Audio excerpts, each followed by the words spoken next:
नमस्कार दोस्तों, स्वागत है आप सभी का। तो UPSC prelims CSAT 2023 cut off के विषय में देखेंगे। दिल्ली हाई कोर्ट में मामला चल रहा है, जैसा कि सिद्धार्थ मिश्रा के नाम से जो याचिका पड़ी हुई है, और उसके साथ ही साथ कैट में तो मामला चल ही रहा है। कैट और दिल्ली हाई कोर्ट दोनों जगह मामले जो हैं चल रहे हैं सीसेट कट ऑफ कम करने को लेकर। तो जो अभ्यर्थियों की मांग है वो इस प्रकार से, चाहे सोशल मीडिया पर भी देखेंगे प्रयास उनके द्वारा जारी है, इसके साथ ही साथ धरातल स्तर पर भी अभ्यर्थियों ने प्रयास किया। चूँकि वहाँ पर उनको बहुत ज़्यादा सफलता तो नहीं मिल पाई, क्योंकि कहीं न कहीं यहाँ पर शासन प्रशासन ने साथ नहीं दिया अभ्यर्थियों का। और जब अभ्यर्थी पहुँचे प्रोटेस्ट के लिए, तो वहाँ पर पता चला इंडिया गेट पर कि वहाँ पर धारा 144 है, यानी कि कोई भी प्रोटेस्ट नहीं किया जा सकता है। शासन प्रशासन ने मना कर दिया। फिर अभ्यर्थियों ने अलग जगह पर जाकर जो है प्रयास किया। तो यहाँ पर जैसा कि अभ्यर्थियों ने पहले से रणनीति बनाई थी इंडिया गेट पर, तो ये चीज़ें नहीं हो पाई धारा 144 के चलने की वजह से। तो इस वजह से यहाँ पर देखेंगे कि धरातल स्तर पर जो भी अभ्यर्थियों ने प्रयास किया उसका कुछ बहुत ज़्यादा प्रभाव भी नहीं देखने के लिए मिला। क्योंकि कहीं न कहीं अगर ये चीज़ें हो गई होती, कैंडल मार्च जो अभ्यर्थियों ने योजना बनाई थी, अगर इंडिया गेट पर हो गया होता तो उसका प्रभाव देखने को मिल सकता था। लेकिन पहले से ही वहाँ पर शासन प्रशासन की चौकसी थी, पहले से ही मना कर दिया अभ्यर्थियों को, तो अभ्यर्थी क्या कर पाते। बाकी और जो मामला कोर्ट में है वो तो चल ही रहा है।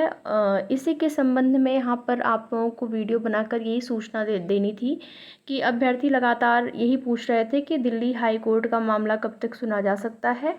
जैसा कि याचिका दाखिल की गई थी तो आपको उसकी सूचना दी गई थी। सिद्धार्थ मिश्रा के नाम से जो याचिकाकर्ता है उनका नाम है, जिसमें कि यहाँ पर ये जानकारी लेने की कोशिश की गई है। आज के केस स्टेटस में देखेंगे तो वहाँ पर मामला नहीं लगा हुआ है। उम्मीद थी कि आज मामला सुना जा सकता था, लेकिन फिर जब बात की गई याचिकाकर्ता के वकील से तो उन्होंने यही कहा कि 21 तारीख को आपका मामला सुना जा सकता है, 21 जून को। ठीक है, तो 21 जून तक मामला सुना जा सकता है, ऐसा उन्होंने कहा है। तो फिर यहाँ पर अभ्यर्थियों को इंतज़ार ही करना पड़ेगा। बाकी और भी अलग अलग तरीके से जैसे भी आप लोग प्रयास कर सकते हैं सीसेट कट ऑफ कम करने को लेकर, वो प्रयास आप लोग निरंतर जारी रखें।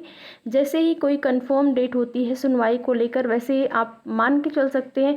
21 को इसलिए कंफर्म नहीं बताया गया है क्योंकि कहीं न कहीं जब कॉज लिस्ट जारी हो जाती है कोर्ट की, कॉज लिस्ट या केस स्टेटस उसका आ जाता है, कॉज लिस्ट में भी नाम अगर दिखा दिया आपके सुनवाई के लिए, आपकी रीट संख्या अगर दिखा दी, तो फिर वो डेट कंफर्म हो जाती है।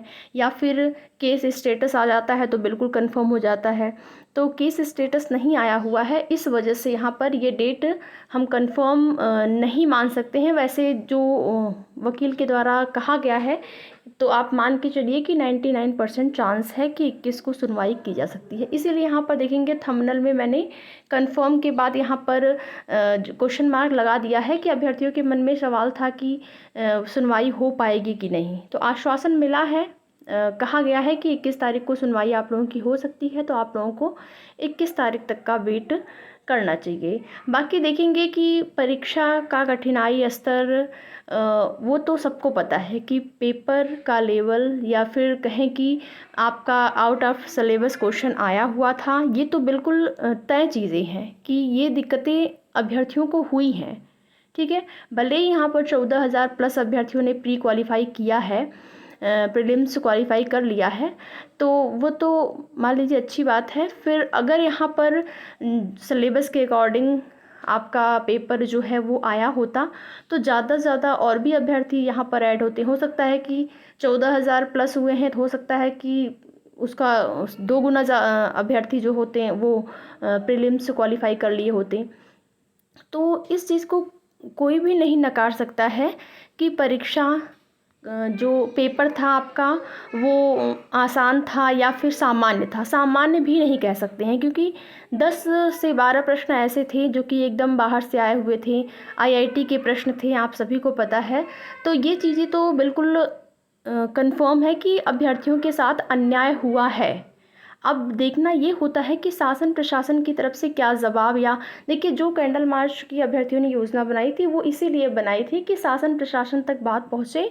और देखिए शासन प्रशासन के संज्ञान में ये मामला है भी, इसीलिए पहले ही देखेंगे धारा लगा दी गई कि अभ्यर्थी वहाँ पर प्रोटेस्ट ना कर पाएँ। बाकी कोर्ट में तो मामला चलेगा ही, जब अभ्यर्थियों ने ये जो है उनको जीतना है, अभ्यर्थियों ने ये सोच लिया है कि वो जीत के रहेंगे, री एग्ज़ाम भले ही ना कराया जाए, लेकिन यहाँ पर सीसेट की कट ऑफ को कम कराना ही होगा, इसीलिए अभ्यर्थी लगातार प्रयास कर रहे हैं। तो जैसे ही कंफर्म डेट होती है सुनवाई को लेकर, जैसे ही केस स्टेटस जारी होता है, तो आपको उसकी जानकारी दी जाएगी। वीडियो में लास्ट तक बने रहने के लिए आप लोगों का बहुत बहुत धन्यवाद।